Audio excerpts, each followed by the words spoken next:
आज आपको मैं बताता हूं कि भारत का हमारा कानून क्या कहता है। कोई भी गवर्नमेंट सर्वेंट, चाहे वो छोटा कर्मचारी हो या बहुत बड़ा अधिकारी हो, अगर वो कोर्ट के आदेशों को नहीं मानता है तो ये कंटेम्प्ट ऑफ कोर्ट माना जाता है, कोर्ट की अवहेलना माना जाता है।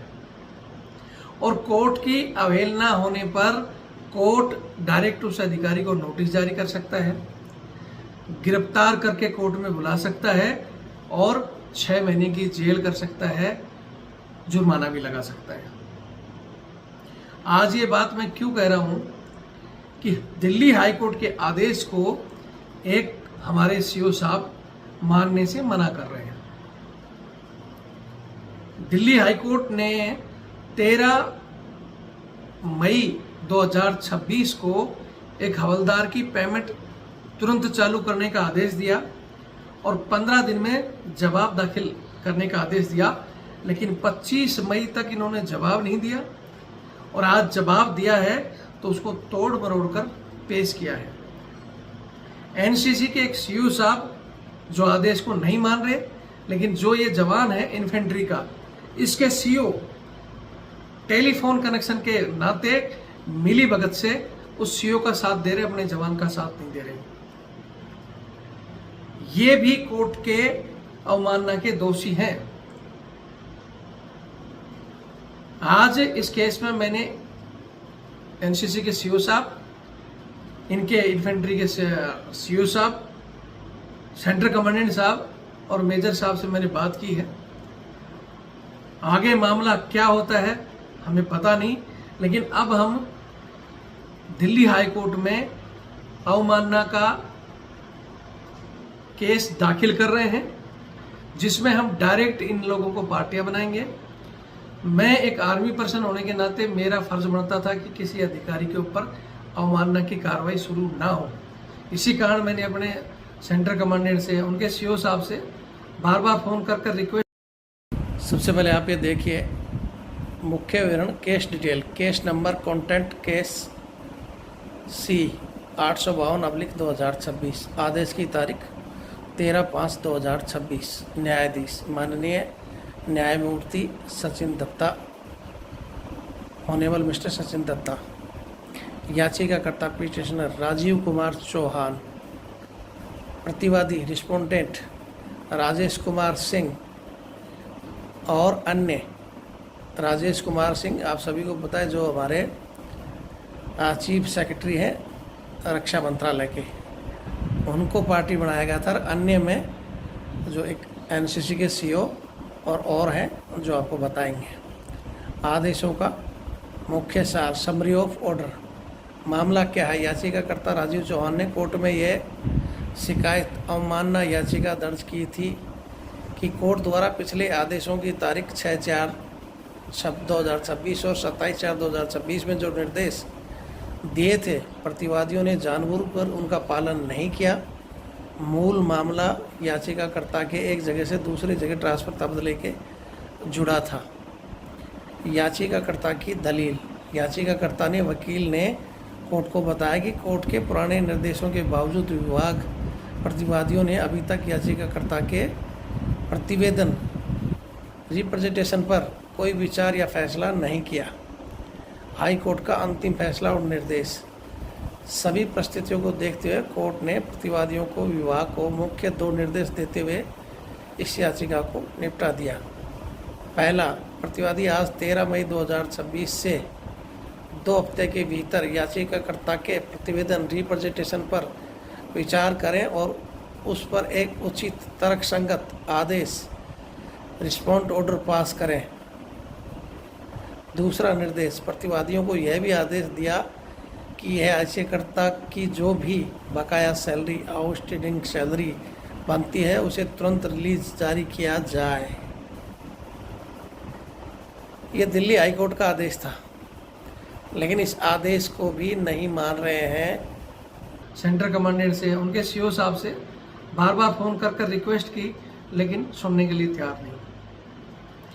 कल क्योंकि लोग और बहुत से लोग कहेंगे यार रविंद्र फौजी ने ऐसे किसी जवान को लेकर इनके ऊपर केस कर दिया, ये कर दिया, उल्टा फिर हमें बोलेंगे देखो ये फौज को बदनाम कर रहे हैं। बल्कि फौज को बदनाम हम नहीं कर रहे।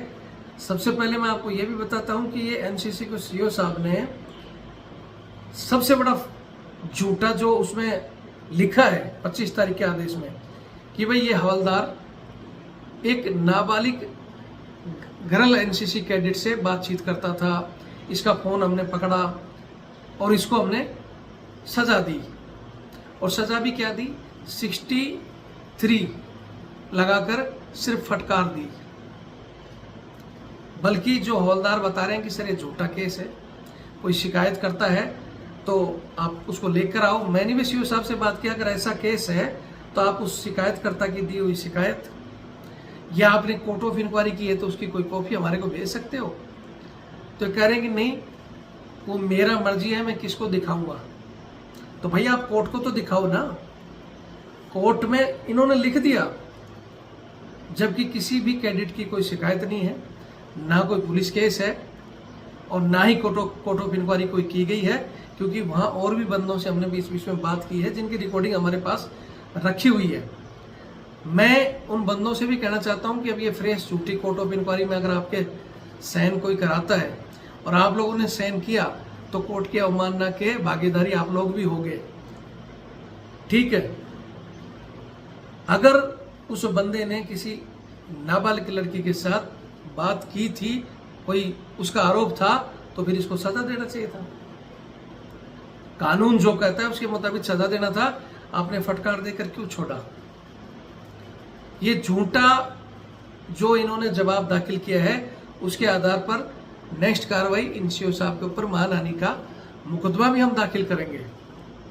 ठीक है, और साथ में ही जो कोर्ट की अवमानना कर रहे हैं, जबकि कोर्ट के स्पष्ट आदेश में 13 मई के आदेश में साफ साफ लिखा हुआ है, जो आदेश मैं कमांडर साहब के पास भेज चुका हूं और मेजर साहब जो लीगल सेल देखते हैं उनके पास भेज चुका हूं, इनके सीओ साहब के पास भेज चुका हूं।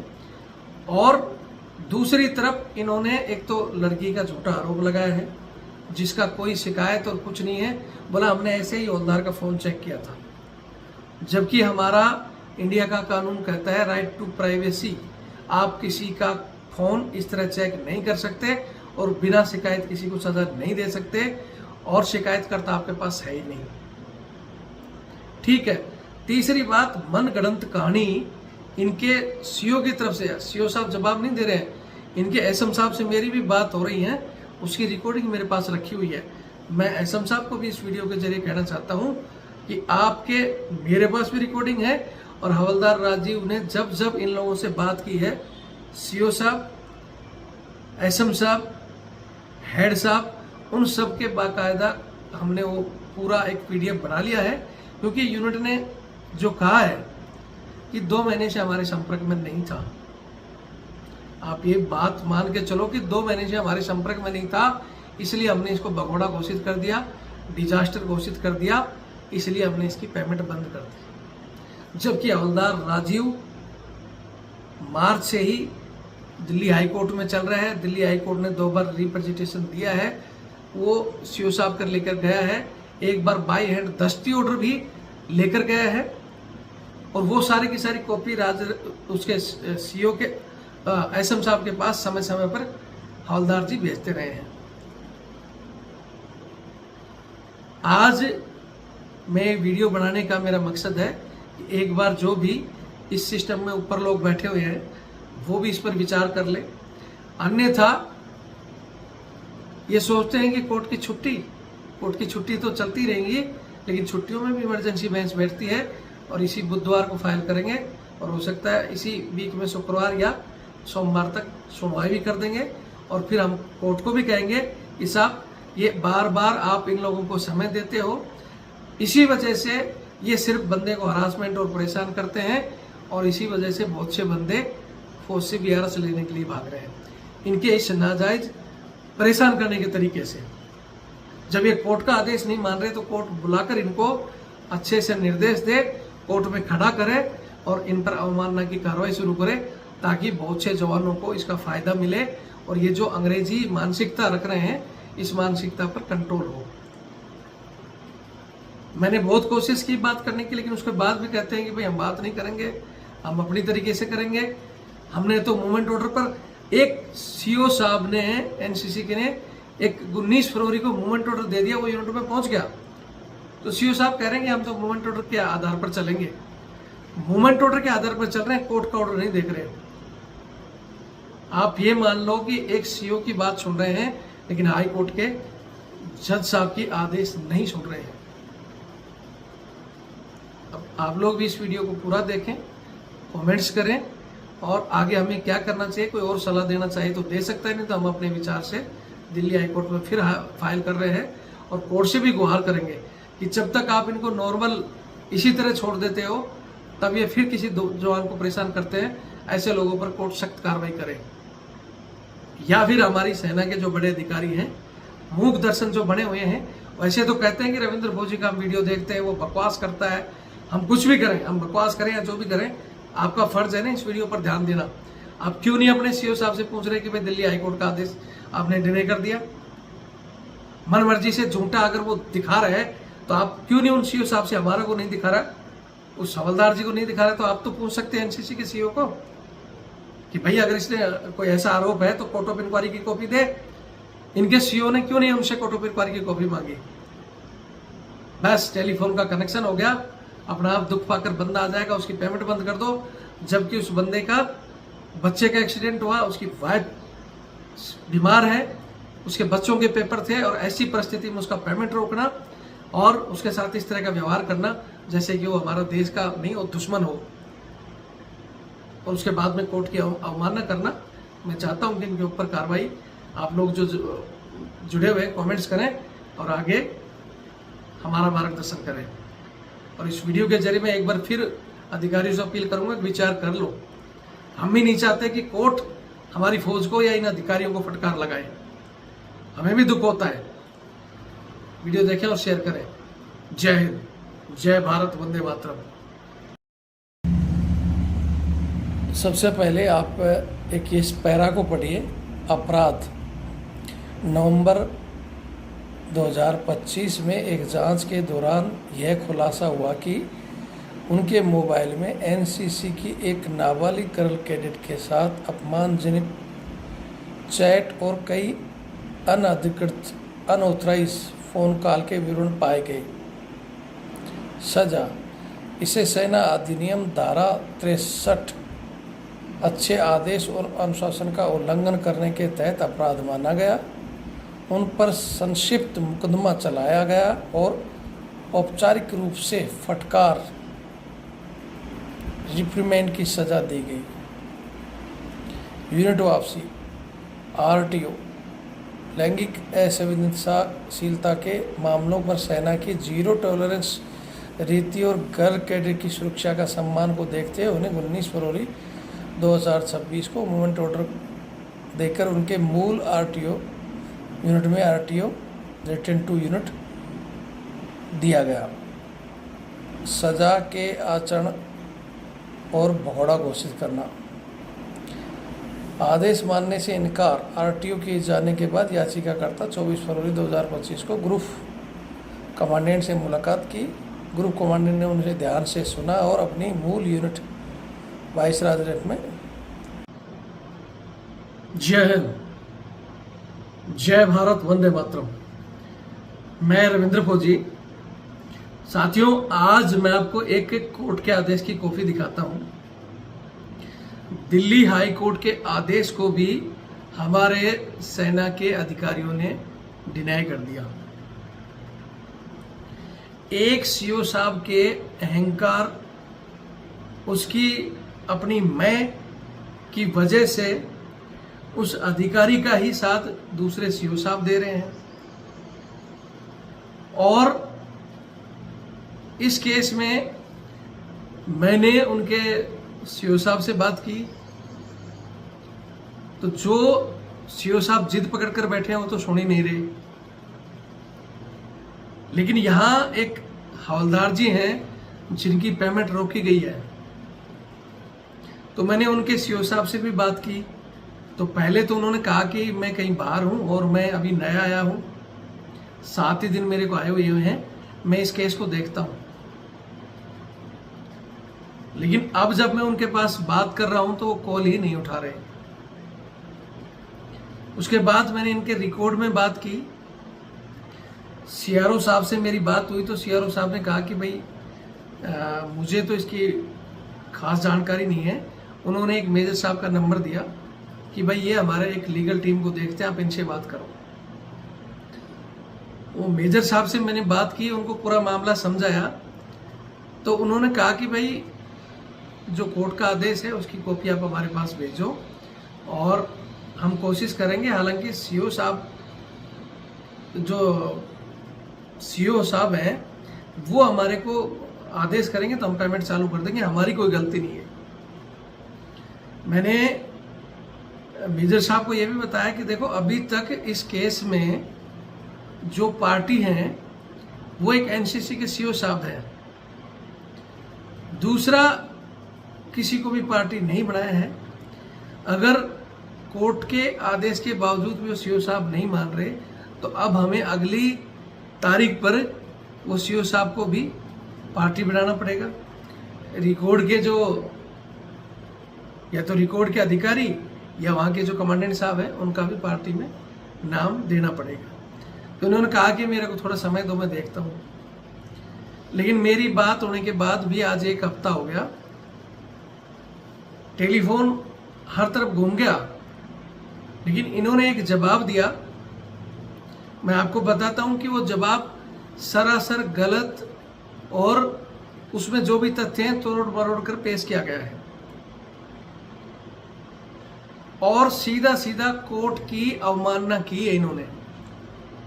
हाई कोर्ट के आदेश को नहीं मानना, हमारे देश में कहीं भी कोई अधिकारी जो बैठा है और वो कोर्ट के आदेश को नहीं मानता है तो कंटेम्प्ट ऑफ द कोर्ट की अवहेलना करना है। और अगर कोर्ट सही से, अब हम जाएंगे कोर्ट, लेकिन यहाँ इनको लग रहा है सबको कि भाई अब जून में समर वेकेशन की छुट्टी चल रही है, ये क्या करेंगे। हालांकि कोर्ट में हमेशा इमरजेंसी के लिए एक बैच कंटिन्यू चलती है, एक दिन छोड़कर एक दिन, सोमवार बुधवार और शुक्रवार 3 दिन वो बेंच फैसला सुनाती है इमरजेंसी में। और ये एक तरह का इमरजेंसी केस है और हम इसको फाइल कर रहे हैं। आज इसको फाइल करने से पहले भी मैंने एक बार उस मेजर साहब को, सीओ साहब को कॉल लगाया, नहीं उठाई। मेजर साहब को बात किया तो मेजर साहब ने हालांकि कहा कि भाई हम तो क्या कर सकते हैं, अगर हमें सीओ साहब ऑर्डर करें तो हम पेमेंट शुरू कर देंगे। बोला ठीक है भाई। उसके बाद मैंने ब्रिगेडियर साहब को कॉल लगाया, पहले ब्रिगेडियर साहब ने कॉल उठाया नहीं, फिर मैंने एक मैसेज उनके पास भेजा, वो कोर्ट की ऑर्डर को भी उनके पास भेजी, फिर कॉल लगाया तो उनको मैंने बताया कि साहब ये कहानी है। बोले वो बंदा मेरे से डायरेक्ट बात करे और आप मत करो। मैं बोले ठीक है सर, क्योंकि हम नहीं चाहते थे कि हम कमांडर साहब को और सीओ साहब को पार्टी बनाएं और हम चाहते थे कि एक तो पहले ही वो जिद पकड़ कर बैठे हुए हैं साहब, तो कोर्ट में सिर्फ उन्हीं को बुलाया जाए। लेकिन अब ये भी अगर उन्हीं की बातों में आकर सिर्फ उन्हीं की सुनेंगे, जबकि फर्ज ये बनता था कि ये जवान जो इन्फेंट्री का 18 साल इन्होंने यूनिट में ही सेवा दी है, तो यूनिट को इस बंदे की सुननी चाहिए थी। और पहले जो सीओ साहब इससे पहले चले गए, मेरी उनसे भी बात हुई थी, वहाँ के एसएम साहब से कंटिन्यू बात हुई है, मेरी भी हुई है, उस बंदे की भी हुई है, उसका पूरा रिकॉर्ड हमारे पास है। वो सीओ साहब कह रहे थे कि ठीक है भाई, अगर कोर्ट कह देता है और आपका मामला हल हो जाता है तो हमारी तरफ से कोई दिक्कत नहीं है।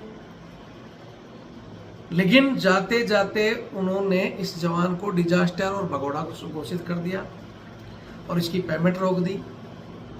ठीक है, और उसमें लिखा गया कि ये बंदा 2 महीने से हमारे संपर्क में नहीं था।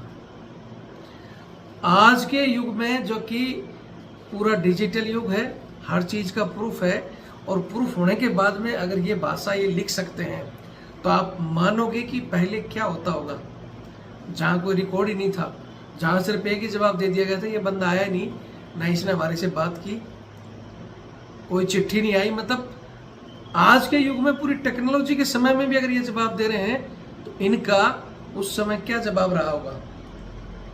एक सेकंड, कॉल आ रहा है।